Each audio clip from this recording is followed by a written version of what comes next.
बिस्मिल्लाहिर्रहमानिर्रहीम। Dear students, अस्सलाम वालेकुम। आज हम सोशियोलॉजी पार्ट 1 के MCQ के सिलसिले में हाज़िर हैं। ये लेक्चर नंबर 4 है सोशियोलॉजी का MCQ के सिलसिले में। LLB पार्ट 1 5 ईयर के लिए ये बेनिफिशियल है, लेकिन सोशियोलॉजी के ज़मन में मैं पहले भी ये अर्ज़ कर चुका हूँ कि ये पार्ट 2 वाले जो सोशियोलॉजी हैं वो भी इन्हें दोबारा रिपीट करें। बहुत से MCQ उनके ऐसे बन रहे हैं जिनका कुछ हिस्सा पार्ट 1 के सिलेबस में है, कुछ पार्ट 2 में है। तो अगर वो कर लेंगे तो ये उनकी अच्छी ट्रेनिंग हो जाएगी और उन्हें मदद देगी अगली चीज़ें समझने में। तो उनके अलहदा भी इंशाअल्लाह ताला सोशियोलॉजी के जो पार्ट 2 के लेक्चर हैं MCQs हैं वो बन रहे हैं, तैयार हो रहे हैं। वो इंशाअल्लाह उनकी खिदमत में पेश कर देंगे। अब इजाज़त दें और शुरू करते हैं। हमारे पास इस वक्त 3 टॉपिक छोटे छोटे हैं: एंथ्रोपोलॉजी, स्टीरियोटाइप, कॉमन सेंस। इस पर हमने बात करनी है आज हमने। तो क्वेश्चन नंबर 1 है, choose the correct statement anthropology includes. Anthropology includes क्या इंक्लूज में? A, study of man, prehistory and linguistics, physical anthropology and archaeology, cultural anthropology, all of the above. ये 4 ऑप्शन हमारे पास हैं, बल्कि 5वां ई भी हमारे पास है कि ये सारे दुरुस्त हैं या कोई एक दुरुस्त है। तो इसका आपका जवाब होगा ऑल ऑफ अबव। ये सारी चीज़ें एंथ्रोपोलॉजी की को डिफ़ाइन करती हैं और उसमें शामिल है। उसके बाद है हमारा next, choose the correct statement sociology is the mother of all social sciences. ये तमाम की मदर है, तमाम जो रिलेटेड सब्जेक्ट हैं। Sociology is the mother of all social sciences. Sociology has close relationship with anthropology, both A and B, none of the above. इसमें हमने choose करने हैं दुरुस्त, और दुरुस्त क्या है? Both A and B. Who said that sociology and anthropology are twin sisters? Redfield एक स्कॉलर हैं, उनका नाम है कैरोबर है, उसके बाद वाइबर है। 3 हमारे पास ऑप्शन है कि किसने कहा था कि ये दोनों सिस्टर है। तो अल कैरोबर।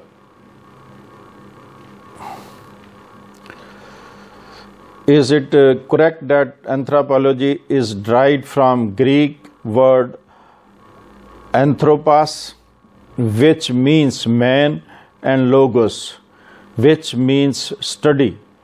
Yes, no, maybe। तो जवाब है इसका यस। यही अल्फाज हैं जिनसे ये ड्राइव हुआ है। Choose the correct statement anthropology deals with man and its work.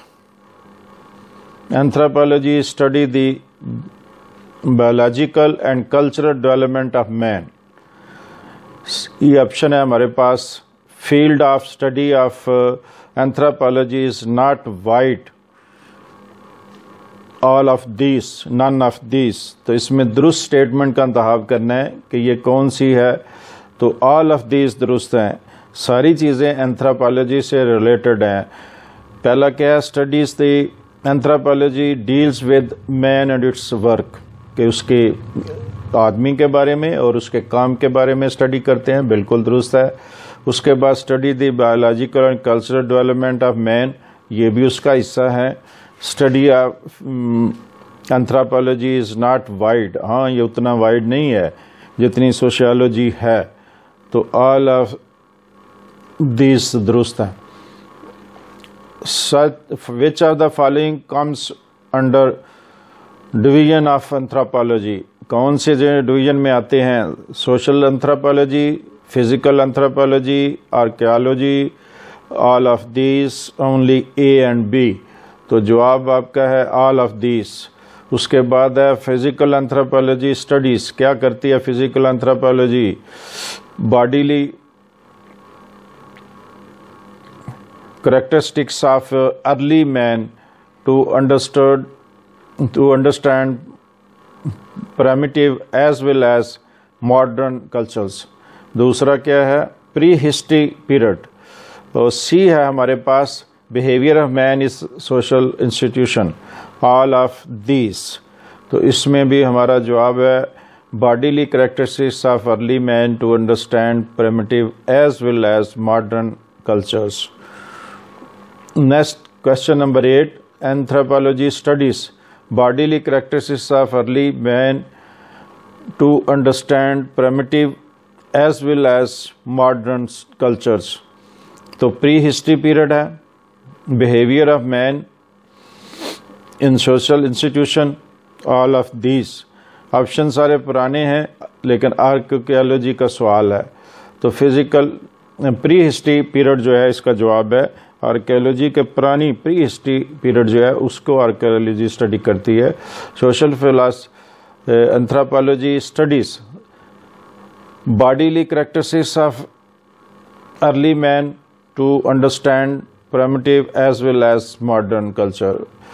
Pre history period, behaviour of man in social institution, all of these. उसके बाद है behaviour man in social institutions. किस चीज़ के बारे में है ये? सोशल एंथ्रोपोलॉजी की डेफिनेशन है कि किसके बारे में है? Behaviour of man in social institution.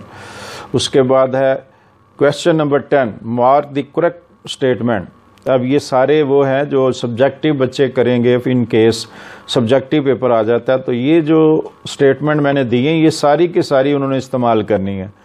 तो इसके देने का मकसद ये है कि ये लेंथी हो जाता है। अमूमी तौर पर एमसीक्यू इतना लेंथी नहीं होनी चाहिए, लेकिन ये चीज़ें हम दे रहे हैं कि चूंकि अभी तक डाउट है, अभी तक ये हमें पता नहीं है कि ये सब्जेक्टिव होना है या एमसीक्यू होना है, तो इसलिए ज़रा वो चीज़ें जो मेरे हिसाब से ज़रूरी हैं समझने के लिए और क्वेश्चन में अगर इस तरह का आ जाए तो उसको आपने सब्जेक्टिव भी लिखना है।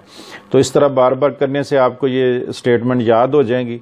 तो ये स्टेटमेंट एक है हमारे पास, sociology studies society as a whole, whereas anthropology study man as a part of society. Sociology study citizenship, civilization, which are vast and dynamic, whereas anthropology studies culture, which are small and static. तो both A and B option है हमारे पास, none of these है कि जवाब कौन सा दुरुस्त है? पहला स्टेटमेंट दुरुस्त है, दूसरी स्टेटमेंट दुरुस्त है और लास्टली दोनों एक ही वक्त में दुरुस्त हैं या कोई भी दुरुस्त नहीं है। तो जवाब आपका है C, both A and B. Is it true statistics provide researchers with method and techniques of measuring quantitative aspect of the events। क्या ये बात दुरुस्त है कि ये मेथड मुहैया करता है? स्टैटिक्स जो है वो हमें प्रोवाइड क्या करते हैं रिसर्चर्स को कि method and techniques of measuring quantitative aspect of the event. तो यस ये दुरुस्त है जवाब। उसके बाद आपने जाना है क्वेश्चन नंबर 12 पर, choose the correct statement. Sociology studies the areas of criminology in which causes of crime and methods of their removal are studied। पहला क्या हो गया कि सोशियोलॉजी है समाजी उमरानियात जो है उसके में शामिल है क्रिमिनोलॉजी। क्रिमिनोलॉजी जो है ये जराइम को स्टडी करती है और उसके रिमूवल के लिए क्या चीज़ें हैं हमारे पास, वो मेथड कौन से हैं, टेक्निक कौन सी हैं, उनको स्टडी करती है। तो क्रिमिनोलॉजी के और इनके रिलेशन के बारे में आपका कॉन्सेप्ट क्लियर करने के लिए ये एमसीक्यू है। और B, education is a rational method of making people useful members of society. Rational method है एजुकेशन या नहीं? जिससे लोगों को माशरे के लिए मुफीद शहरी बनाया जा सके। बोथ ए एंड बी इसके एक ऑप्शन है, नन ऑफ अबव। तो ये सारी स्टेटमेंट जो हैं बोथ ए एंड बी दुरुस्त है। उसके बाद है हमारे पास question number 13, whose this definition of common sense sound and prudent judgement based on a simple perception of the situation and facts। ये वेबर की डेफिनेशन है, ब्राउनी की है, मरियम वेबस्टर डिक्शनरी से ली गई है। दोबारा देख लें, whose this definition of common sense sound and prudent judgement based on a simple perception of the situation and facts. तो ये है मरियम वेबस्टर डिक्शनरी। उसके बाद आगे question number 14, which of the following is correct? Sociology as a discipline is more than common sense. अब ये इमरानियात जो है डिसिप्लिन से है, तो ये कॉमन सेंस की दायरे कार में आता है या नहीं? Sociology is a method of enquiring that requires the systematic testing of beliefs against evidence। क्या ये है? दूसरा ऑप्शन है हमारे पास, और ये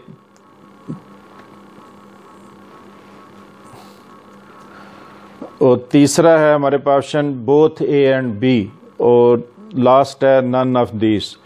तो जवाब इसका दुरुस्त है बोथ ए एंड बी। दोनों स्टेटमेंट हमारी जो हैं ये दुरुस्त हैं और ये आपको अच्छी तरह याद करनी होंगी। Question number 15, choose whether this statement is correct or not. Sociologist make determining whether specific ideas are fact or fiction. ये दुरुस्त है या नहीं? ये भी आपके अगर आसानी अच्छी तरह पढ़ा हुआ है तो आसानी से दे सकते हैं, और जवाब है दुरुस्त हमारा करेक्ट वाला। Question number 16, best statement is true. Sociologist look at evidence on issue before making up their minds। The examination of sociologists are based on positive evidence, precise evidence, और both A and B, none of these। अब इस सब में से दोनों statement से आपने select करना है, तो बोथ ए एंड बी दोनों दुरुस्त हैं, इसलिए दोनों का इंतखाब करेंगे, और सी जुज़ा ये। और question number 17, comment on the explanation the term stereotype comes from the French adjective stereotype and derives from the Greek word stereos which means firm, solid, and typos, which means impression. Hence, solid impression on one or more ideas, theories, oblique theories कर लें. तो ये कौन सा दुरुस्त है कि stereotype के लिए दो लफ्ज़ हमारे सामने हैं. एक एडजेक्टिव है स्टीरियोटाइप, और ड्राइव्स कहाँ से हुआ है? ग्रीक वर्ड से. और स्टेरियोस जिसका मैंने क्या है? फर्म और सॉलिड. और दूसरा क्या है? टाइपोस विच मीन्स इम्प्रेशन. तो मुकम्मल क्या लफ्ज़ हो गया? सॉलिड इम्प्रेशन ऑन वन और मोर आइडियाज थेरीज. ठीक है जी, करेक्ट ये दोनों. Question number 18. This definition of stereotype belongs to stereotype as a widely held but fixed and oversimplified image or idea of a particular type of person or things. Robinson का है, weber का है, Oxford dictionary का. रिबर्टसन का है, किसका है? तो ये ऑक्सफोर्ड डिक्शनरी में से है ये ऑप्शन. उसके बाद आ गया choose from following the approach relating to stereotype. अब ये रिलेटिंग टू स्टीरियोटाइप कौन सी है? Economical approach of Phillips. उसके बाद है sociologist approach to stereotype, social cognition approach. तो all of these, none of above. ये हमारे पास 5 ऑप्शन आ गए, तो देना क्या जवाब के अप्रोच रिलेटिंग टू स्टीरियोटाइप का बताना है आपने, तो ऑल ऑफ दीज ये दुरुस्त है। उसके बाद आ गया mark the types of stereotype, negative stereotype, positive stereotype, common stereotype, all of these, only A and B, तो ऑल ऑफ दीज ये दुरुस्त है। Very often 70 have been able to show by research that many social problems are not simply a result of the behavior of individuals but are created by wider social functions, social factors। और जवाब इसका क्या है? Is this statement is true? सवाल तो ये है, और correct, incorrect, irrelevant। तो जवाब आपका ये है, करेक्ट है, कि हमारा ये जो रिज़ल्ट इस वाइडर सोशल फैक्टर जो है उसके हवाले से है कि वो आपने बताना है, तो ये आपका करेक्ट जवाब इसमें शुमार होगा। बहुत शुक्रिया। इसके बाद इंशाल्लाह अगले लेक्चर में मुलाकात होगी। अब हमने तय किया कि कभी कभी कोई एमसीक्यू खाली छोड़ा करेंगे, जिसका जवाब आपने जैसे ही अपलोड हो उसके 24 घंटे में आपने जवाब देना है, ताकि आपकी हाज़िरी लग जाए क्लास के, जिस क्लास से मुतल्लिका वो हमारा होगा, उससे ये हमें अंदाज़ा हो जाया करेगा कि कितने लोग पढ़ रहे हैं, उनकी हाज़िरी हम लगा सकेंगे। बहुत शुक्रिया।